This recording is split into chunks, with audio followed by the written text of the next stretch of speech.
Bismillahirrahmanirrahim. Assalamualaikum warahmatullahi wabarakatuh. Waalaikumsalam warahmatullahi wabarakatuh. Selamat siang, salam sejahtera buat kita semua. Apa kabar? Baik, Bu. Alhamdulillah. Alhamdulillah, baik, luar biasa. Kita kasih aplaus buat kita semua, biar semangat. Oke, ya. Terima kasih. Sebelumnya saya ingin memperkenalkan diri ya, adik-adik sekalian. Saya ingin adik-adik semua melihat video saya. Sebentar.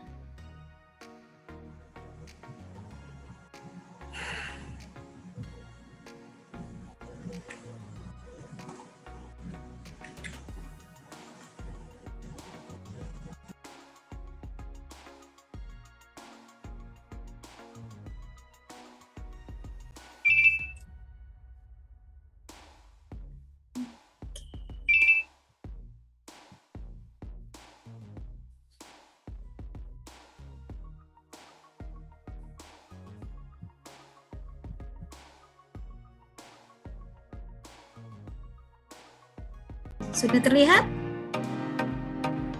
Sudah terlihat ya? Sudah.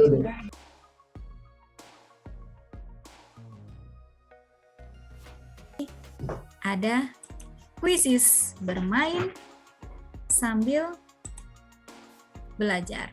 Oke, sebentar ya. Oke, kuisis sebentar. Ya.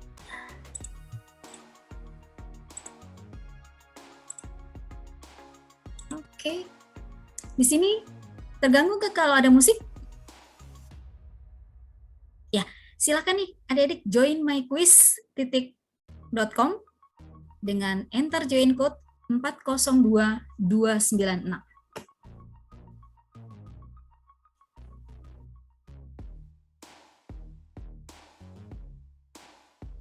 Silakan ya.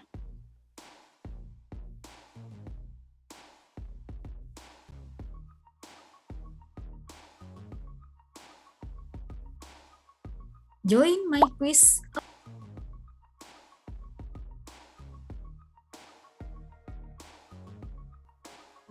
Adik-adik sekalian, untuk materi ini, etika dan integritas ASN, latar belakangnya adalah memberikan pemahaman kepada adik-adik sekalian terkait dengan etika, moral, dan integritas ASN untuk mendukung tugas-tugas pembangunan dan tugas pemerintahan sesuai bidang tugasnya masing-masing. Bidang tugas adik-adik sekalian ya, sehingga membentuk persepsi diri PNS yang beretika dan berintegritas sebagai pelayan masyarakat. Ya, seperti adik-adik ketahui bahwa di dalam undang-undang, fungsi ASN ada 3 ya. Yang pertama sebagai pelayan masyarakat di sini, kemudian sebagai perekat pemersatu bangsa, dan sebagai pelaksana kebijakan. Di sini dituntut adik-adik sebagai pelayan masyarakat itu harus beretika dan berintegritas. Saat ini kami juga sedang, tadi pagi ya, saya mengikuti sosialisasi bagaimana untuk menjadi penyuluh anti korupsi. Ya mungkin nanti adik-adik bisa mengikuti ya. Di sini kita sedang membangun bagaimana kita mempunyai jiwa integritas ya, menanamkan nilai integritas dan anti korupsi, sehingga memang diperlukan pengetahuan dan kita terus sharing terkait dengan materi integritas. Ya selain untuk pelatihan dasar, seluruh kegiatan pelatihan itu harus diberikan, harus disajikan nilai-nilai integritas. Kali ini memang sudah ada di dalam kurikulum untuk pelatihan dasar CPNS, ada mata pelatihan etika dan integritas. Deskripsi mata pelatihan ini adalah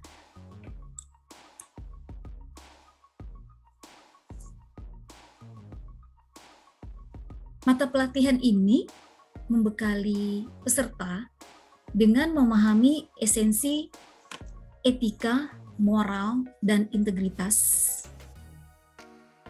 ASN untuk mendukung tugas-tugas pembangunan dan tugas pemerintahan sesuai dengan bidang tugasnya masing-masing, sehingga membentuk persepsi diri PNS yang beretika dan berintegritas sebagai pelayan masyarakat. Seperti yang saya jelaskan tadi ya, bahwa memang PNS berfungsi sebagai pelayan publik.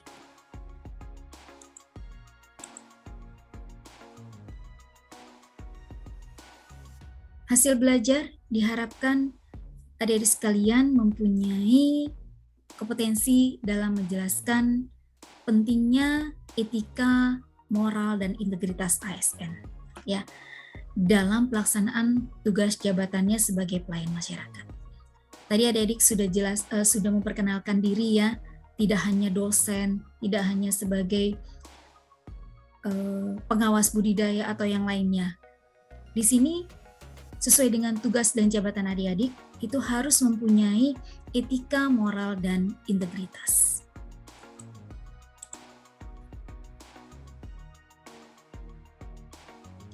Indikator hasil belajarnya adalah adik-adik sekalian setelah mengikuti pembelajaran ini dapat menjelaskan pentingnya etika dan moral ASN. Apa sih etika? Harus bagaimana sih? Moral seperti apa sih seorang ASN? Nanti kita akan pelajari sama-sama ya di sini. Kita akan sharing bersama-sama.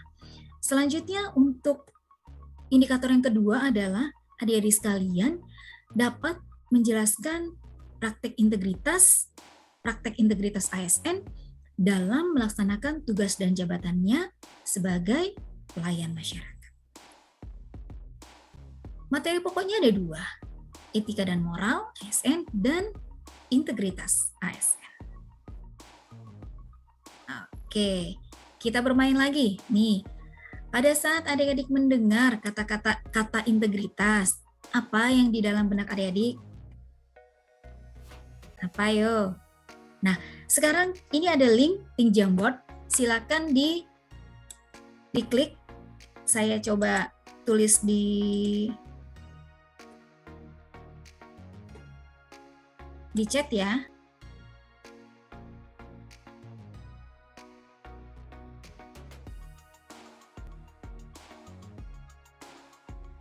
Sebagian ada yang di sini ya, nulisnya ya. Apa ini ada etika, integritas, ini pasti etika nih. Etika, oke. Gak apa-apa, nanti ini dipindahin. Berarti untuk frame yang kedua, oke, ini frame ini bersikap sesuai norma. Ini silakan untuk yang frame kedua, pada saat mendengarkan kata integritas, apa yang terlintas? Ya, patuhan. Oke.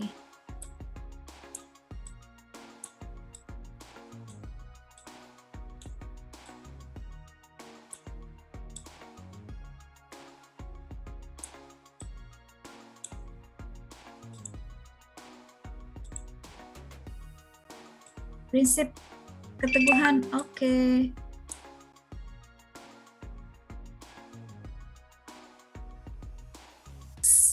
Kali ini kita akan lebih dalam ya, sharing kepada adik-adik semua. Adik-adik sudah memahami apa itu etika dan itu integritas. Ya, tadi sudah banyak ya pendapat-pendapat tentang etika dan integritas. Mari kita lihat ini definisinya. Tadi sudah ada yang sharing keselarasan antara pikiran, perkataan, perbuatan, dan nilai-nilai hukum, norma, aturan yang berlaku. Ya, bisa kita pahami bersama bahwa integritas itu kita implementasikan, kita harus sama ya, keselarasan antara pikiran dan perbuatan kita. Ini ada storytelling ya dari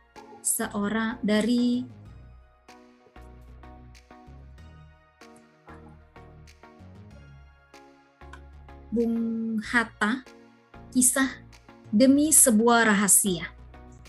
Rahasia cerita dari kisah Bung Hatta dan Ibu Rahmi. Ibu Rahmi adalah istri dari Bung Hatta yang panggilannya adalah Yuke. Bu Rahmi itu panggilan kesayangannya adalah Yuke. Jadi ceritanya begini, cerita tentang Sanering dan mesin jahit. Jadi pada tahun 1950 itu ada kebijakan Sanering. Kebijakan ini yang akan mengumumkan adalah Bung Hatta.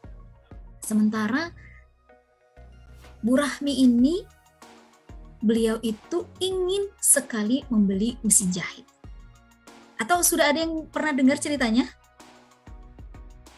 Belum ya? Jadi Bu Rahmi ini saking pengennya beli mesin jahit, tetapi beliau itu tidak punya cukup uang untuk membeli mesin jahit. Sehingga beliau itu menabung uangnya sedikit demi sedikit agar dia bisa membeli mesin jahit. Nah, ceritanya begini. Aduh ayah, mengapa tidak bilang terlebih dahulu bahwa akan diadakan pemotongan uang? Ya, uang tabungan kita tidak ada gunanya lagi dong. Untuk membeli mesin jahit sudah tidak bisa lagi, tidak ada harganya lagi. Sepotong kalimat bernada sedikit penyesalan itu terlontar dari mulut Ibu Rahmi Hatta, istri wakil presiden saat itu. Ceritanya, ya tadi ya, sudah saya singgung sedikit, dia ingin membeli mesin jahit. Pada saat itu, uangnya itu sudah hampir cukup untuk membeli mesin jahit.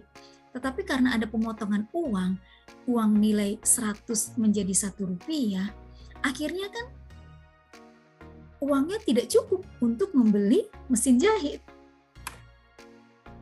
Tiba-tiba ya, pemerintah mengeluarkan kebijakan Sanering, pemotongan uang 100 menjadi 1 rupiah.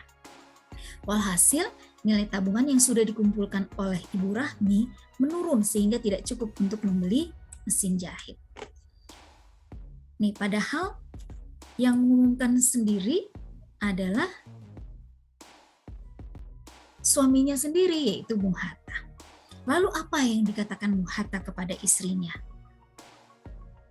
Yuke, seandainya Kak Hatta mengatakan terlebih dahulu kepadamu, nanti pasti hal itu akan disampaikan kepada ibumu.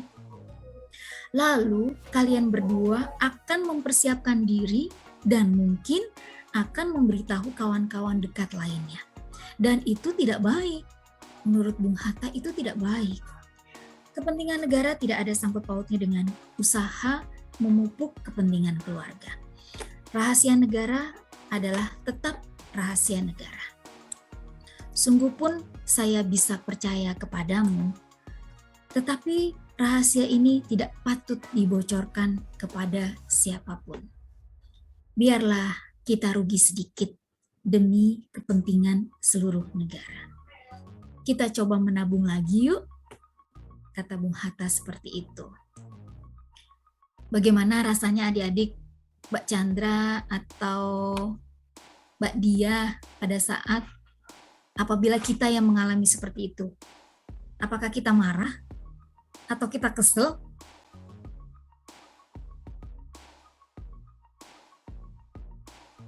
Akan tentang Bung Hatta, ada Bung Karno, ada ini jalan sendiri nih.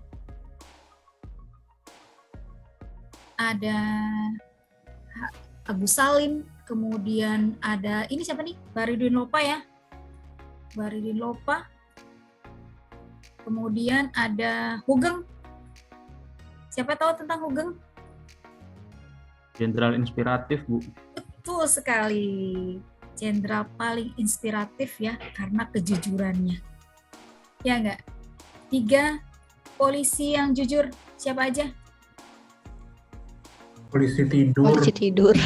Polisi. Patung polisi. Yang ketiga, Hugeng. Ya. Nilai-nilai keteladanan, ini jalan sendiri nih.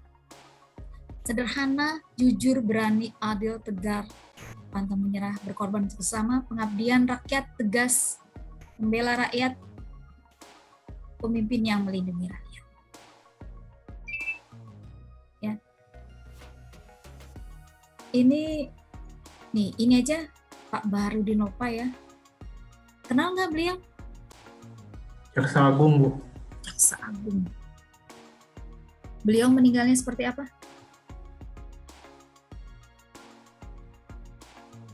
Pada saat menjadi Jaksa Agung ya, yang terakhir ya. Pesannya beliau, hadiah harusnya untuk orang susah. Ia selalu mengatakan kepada si pemberi hadiah bahwa dirinya tidak perlu diberi hadiah karena ia memiliki gaji. Ya, kita sebagai PNS sudah punya gaji ya. Yang perlu diberi hadiah adalah rakyat yang susah. Ya, kalau dengar ceritanya beliau sangat menyedihkan ya. Akhirnya juga keluarganya juga tidak tahu kabarnya karena ya itu tadi saking jujurnya dia ingin menegakkan sesuatu sementara yang tidak sejalan dengan beliau itu banyak, sehingga walaupun beliau nyawa taruhannya, menurut saya sangat terinspirasi ya dengan beliau, dengan kekuatan beliau. Dan di sini saya sangat kagum sekali dengan beliau, walaupun sekarang beliau sudah tidak ada, tetapi itu tadi di pahlawan-pahlawan tadi ya sudah tidak ada, tetapi nilai-nilai keteladannya bisa kita ambil, nilai-nilai anti korupsi, nilai-nilai integritasnya bisa kita tiru, bisa kita contoh dan kita aplikasikan di dalam pelaksanaan tugas kita. Berdoa, bersyukur, berpikir positif membuat hidup lebih baik. Apalagi sekarang di masa pandemi ya, kita hidup harus bahagia, harus happy.